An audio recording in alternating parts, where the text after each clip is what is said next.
বাবা বাবা, আমরা কেউ বাসায় নেই, এই ফাঁকে কাজ কাম সব কিছু বাদ দিয়ে আমার নায়িকা হয়ে গেছে, তাই না? চাচি, যা, থালা বাটি সবগুলো পরিষ্কার করে মেজে তারপরে ঘুমাতে যাবি, যা। দাঁড়া,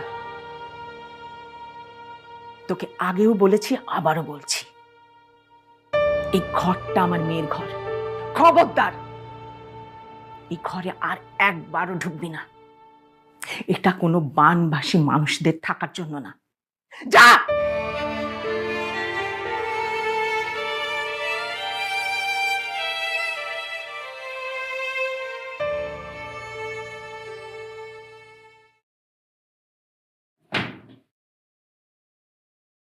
ও কিন্তু আমাদের বাড়ির কাজের মেয়ে না নীলুফা, ও আমার ভাতিজি।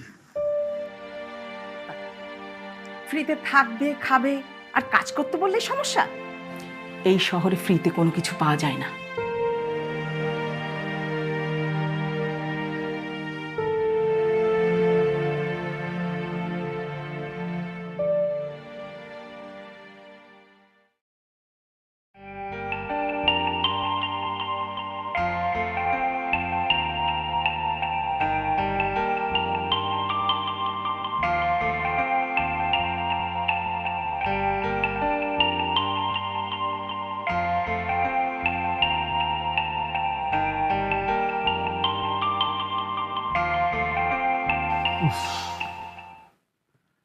চাচা, ও চাচা, কি হয়েছে? চিল্লাই দেছো কেন? ইলেকট্রিসিটির কি হলো চাচা? কি হইলো বুঝতে পারতেছো না? এই শহরে কোনো কিছু ফ্রিতে পাওয়া যায় না। আরে মিয়া, তোমার কাছে 3 মাসের ভাড়া বাকি। আগে ভাড়ার টাকা দাও, তারপর সারা রাত বাতি জ্বালিয়া তুমি পয়সা থাকবো। ভাড়া দেওয়ার আগ পর্যন্ত কষ্ট করে একটু আন্দারেই থাকো আব্বা।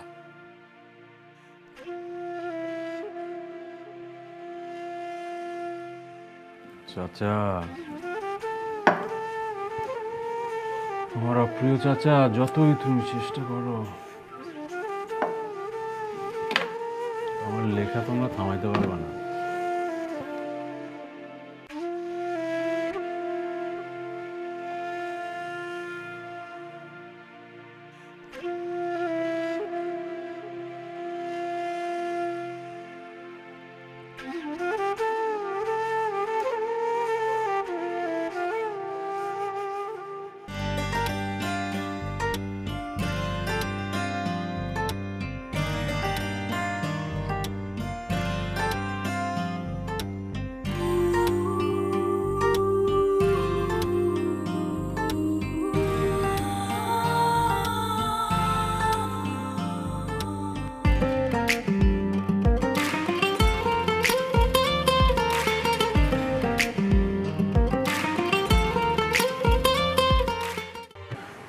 ভাই প্লিজ আমার কথাটা একটু বুঝেন।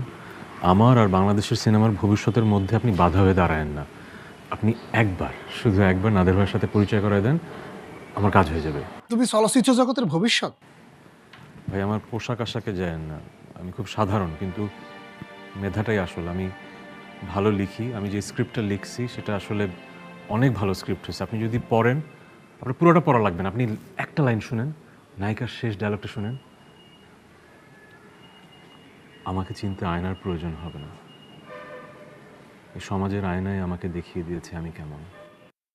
বাহ, এক্সিলেন্ট, ওয়ান্ডারফুল, খুব ভালো হয়েছে। এখন তুমি আমার সামনের দিকে যাও, বিদায় হও। ওই মিয়া, তোমার কোনো আন্দাজ আছে? নাদের ভাই হলো ইন্ডাস্ট্রির একটা ব্যস্ততম পরিচালক। তোমার মতো আলু থালু মার্কা রাইটারের বস্তা বসা গল্পটি শুনবো না ভাই, আলু থালু বস্তা পচা এসব কথা আমাকে বলবেন না। আপনি আমাকে চেনেন না, আমি অনেক মেধাবী একজন রাইটার। আমি যে স্ক্রিপ্টটা লিখেছি অসাধারণ হয়েছে। একবার যদি নাদের ভাই পড়েন উনি বুঝবেন। ঠিক আছে, তুমি স্ক্রিপ্ট আমার কাছে দিয়ে যাও, আমি বাইরে দিয়ে দিব না। না ভাই, এসব অনেকবার স্ক্রিপ্ট রেখে গেছি, কোনো কাজে দেয় না, কেউ পড়ে না। আমার একবার দেখা করাই দেন, আমি ওনাকে গল্পটা নিজে শোনাবো।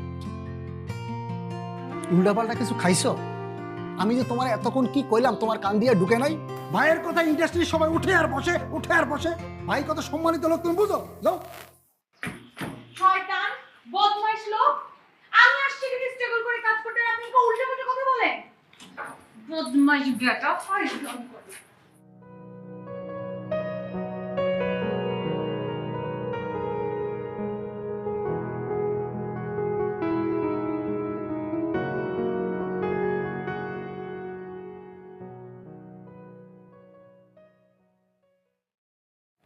একটু পানি খাবেন? তৃষ্ণা মিটবে, একটু ভালো লাগবে।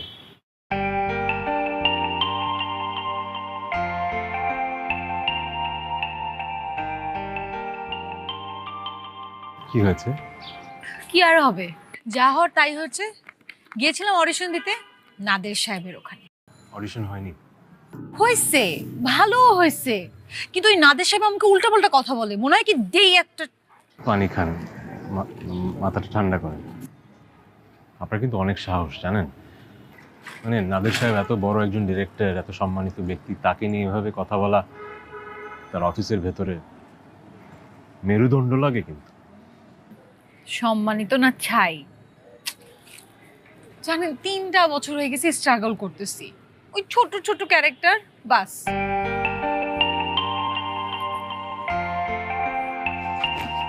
একটা কাজ করেন তো, আমাকে একটা অটোগ্রাফ দেন। ধরেন ধরেন ধরেন। বুঝলাম না। এই যে আপনি এতদিন ধরে স্ট্রাগল করছেন, তাও স্বপ্ন দেখে যাচ্ছেন, ব্যাপারটা অসাধারণ। আমি বুঝি। আর যারা হাল ছেড়ে দেয় না, স্বপ্ন দেখতেই থাকে, তারা একদিন অনেক বড় হয়। আমি বিশ্বাস করি আপনি একদিন অনেক বড় অভিনেত্রী হবেন। দেন দেন দেন, অটোগ্রাফটা দেন। আপনি তো অনেক সুন্দর করে কথা বলেন, গল্প লেখেন। বুঝলেন কি হবে? হ্যাঁ, চেষ্টা করি, আমারই লেখা স্ক্রিপ্ট। কিন্তু আমার লেখা কেউ শোনে না। আমাকে শোনাবেন? শুনবেন? আচ্ছা বন্ধু শোন, আমার মাথায় একটা নতুন গল্প আসছে। একটা গ্রামের মেঠো পথ দিয়ে একটা মেয়ে নীল শাড়ি পরে হেঁটে যাচ্ছে। এমন সময় একটা ছেলে তাকে পেছন থেকে দেখলো, যেন তার মাঝেই হারিয়ে গেল। তারপর বন্ধু তুই সেরা, বন্ধু তুই সেরা। অ্যাকাউন্টিং খাতার মধ্যে তুই যেমনে রাজা রানীর প্রেমের কাহিনী লিখছো, মানে আর এটা কেমনে সম্ভব? স্যার আর একটু হলে কি করতো জানো? কি করতো? ওরে মাইরা 2 হাত ভাঙিয়ে দিল। আব্বারে বলছিলাম সাহিত্য নিয়ে পড়বো, আব্বা তো ভর্তি করাই চায় না অ্যাকাউন্টিং এ। এখন কি করতাম বল? পাশ করলেও নিয়ে যায় দোকানে বসাই দিত। স্বপ্ন তো সব শেষ হয়ে যাইত। আরে বেটা, তাহলে খালি খাতা দিয়ে জমা দিতি, আবার গল্প লিখতে গেলি কেন? কি যে বলিস, আমার মাথায় তো শুধু গল্প আর গল্প, কত রকম মানুষ, কত রকমের গল্প। তাই ভাবলাম এই কঠিন সমীকরণ পড়তে পড়তে যদি গল্প দেখে একটু মজা পাই। কেমনে জানতাম শালার মনটাও সমীকরণের মতোই কঠিন। বুঝছি। এক কাজ কর, যেহেতু তুই ফেলই করবি, আমগুলো কিছু খাওয়া এখন। এই মামা, কলা দেন তো। শিমুল, একটা গান ধর। বন্ধু আমার একটাই কথাই আছে বাংলাতে, নাচার গান হবে একসাথে। বন্ধু আমার বেটা চা দেয় না কেন? বার্থডে পার্টি না? বার্থডে পার্টিতে যাচ্ছ? এসব পার্টি ফার্টি আমার পছন্দ না, যত সব অপসংস্কৃতি। যাচ্ছ, তোমার মাথায় কাপড় নেই কেন? যাও, মাথায় কাপড় দিয়ে যাও।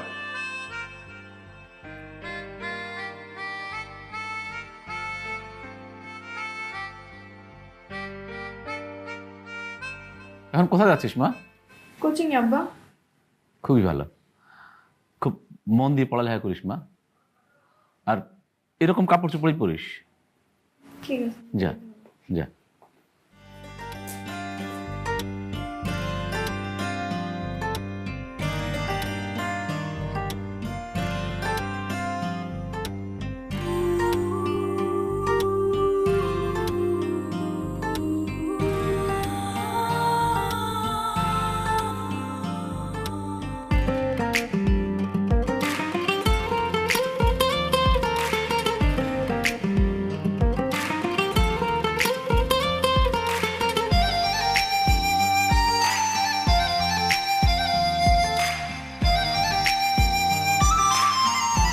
তার মানে আমরা দুজনই অনেক বাধা অতিক্রম করে শহরে এসেছি স্বপ্ন পূরণ করতে। আমার কেন যেন মনে হয় আপনি অনেক বড় একজন অভিনেত্রী হবেন, জানেন? এই খারাপ সময় থাকবে না, অনেক ভালো সময় আসবে ইনশাআল্লাহ। আর আপনি অনেক বড় একজন লেখক হবেন। জানেন, মন খুলে এরকম কথা বলার একটা মানুষ নেই শহরে। স্টুডেন্ট পড়ে 3-4 জন, এই আর কেউ নেই। আপনার কি আছে শহরে? তেমন কেউ নেই, শুধু একটা চাচা চাচি, ওখানেই থাকে। তাও আত্মীয় তো আছে। আছে, সারাদিনের কাজকর্ম শেষ করে তবেই থাকতে হয় আর খেতে হয়। সরি। না না, সমস্যা নাই। আমার কি মনে হয় জানেন, আমার মনে হয় এমন দিন আসবে আর সেদিন আমরা আজকের কথা চিন্তা করে হাসবো। হ্যাঁ, কিন্তু কষ্ট একটাই, কথাগুলি বলার মতো কেউ নেই। জানেন, এই শহরে না সব স্বার্থের সম্পর্ক, লাভ লোকসান ছাড়া কেউ কিছু বোঝে না। ফ্রিতে তো কিছু নাই। চলো না, আমরা দুজনে একটা নতুন রকমের সম্পর্ক তৈরি করি। না মানে স্বার্থ ছাড়া সম্পর্ক, সুন্দর একটা সম্পর্ক, যে সম্পর্কে সব বলা যায়।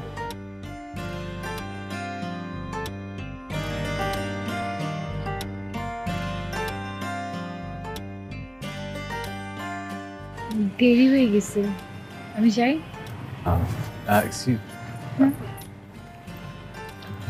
এটা এই সপ্তাহের আমার একটা লেখা ছাপা হয়েছে এখানে, যদি সময় পান পড়বেন। আচ্ছা ঠিক আছে, আসি।